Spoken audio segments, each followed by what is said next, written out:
The bigger problem with Darth Vader is basically getting him to admit that he misses the old days, that if the opportunity presented itself, he would make a do-over, go back and never join Sidious. He basically was double-crossed, hoodwinked, whatever you want to call it.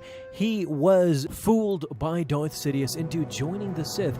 Ultimately, in the end, once he found Luke and once he realized that his family was the thing that was most important, he definitely regretted joining Darth Sidious, forming this false alliance between a master that doesn't care about him. And this is specifically shown in the Darth Vader comic series 2015, where he talks to one of his companions about the glory days of the Clone Wars, where him as Anakin Skywalker had armies that joined him every time he went into battle together with Captain Rex.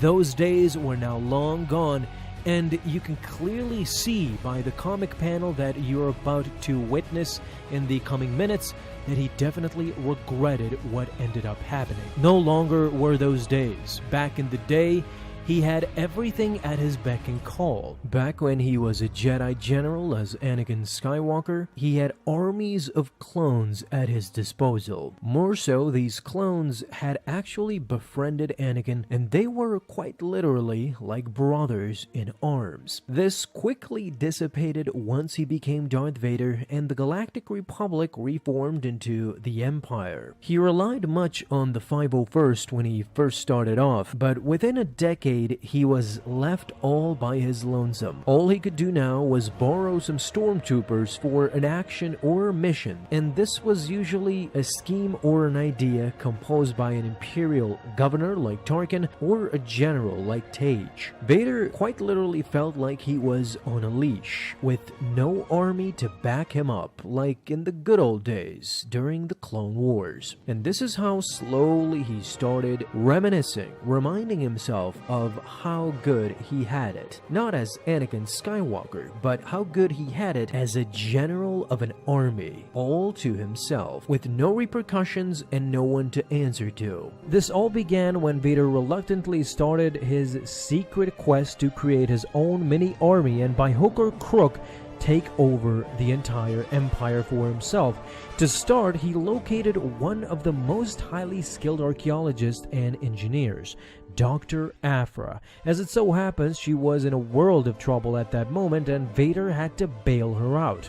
What Aphra did was steal the 000 protocol personality matrix, or 000 for short, and as she was getting apprehended, Vader came in and slaughtered everyone. He had most need of Aphra and her droid and weapons expertise. In saying that, Vader went through a lot to find her, torturing, killing, and whatever needed to be done. Aphra didn't even want to know how Vader ended up finding her.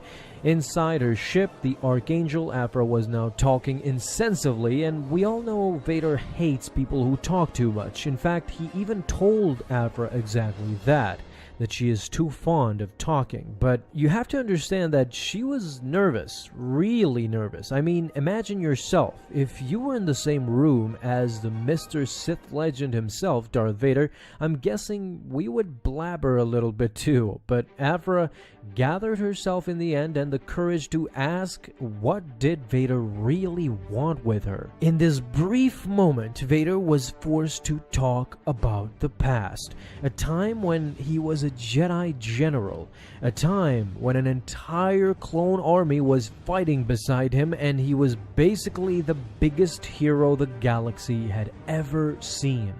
Then he chose a different life, a life of significance, or so he thought. He talked about it. He talked briefly about the Clone Wars. There was a time when Vader had armies at his beck and call. Unfortunately for him, that time, the Clone Wars, had long passed.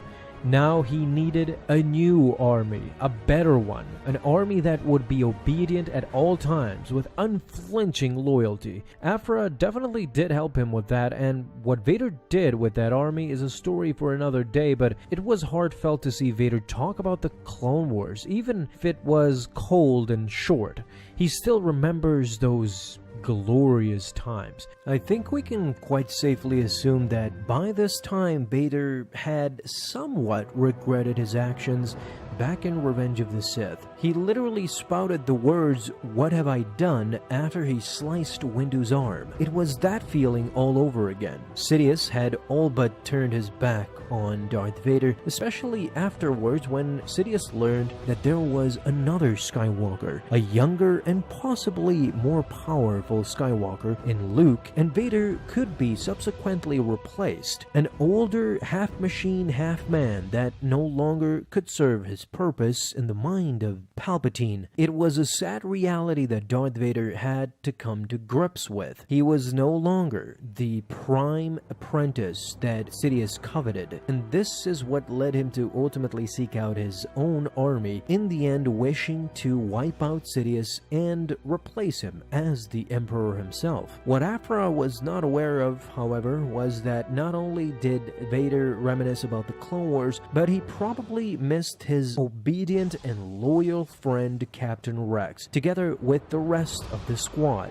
The teamwork was unprecedented, and deep inside Darth Vader knew that he would never have that again. Even if he discovers and constructs the best droid army he could get his hands on, nothing could replace the bond that he shared with those clones. And I'm sure Vader wasn't thrilled at all to be talking about Anakin Skywalker in particular, and especially that era that he wanted to forget so much, as the Clone Wars in his mind represented a moment in time where it was his peak. As he said, there was an army at his beck and call, he had a wife waiting for him home, and by the end she was pregnant. Everything was going so magnificently if it was not for the secret marriage that he had with Padme, but the Clone Wars for him was the peak of his life because he had all the power he desired. He felt enough power that quenched his thirst. This is why he remembers that era so fondly. Not only did he have an army, but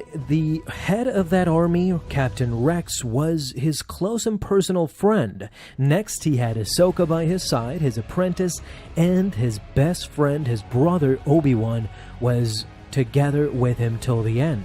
That era could not replace anything he had experienced so far in the loneliness of the Empire. I feel deep inside, as much as he wanted to pretend that the Empire and the Sith were better, simply put, it was not. It was a complete disappointment both for Palpatine and Vader. At least that's my thinking of it. Palpatine was disappointed in Vader, and Vader was disappointed because the promises to him were not met. But of course, what do you guys think as well? Talk to me down below in the comments. Thank you guys so much for watching this video, and if you enjoyed, leave a thumbs up down below, subscribe for dailies. Now you can have an awesome day, Star Wars fans. I'll see you in the next video, and may the Force be with you. Until then.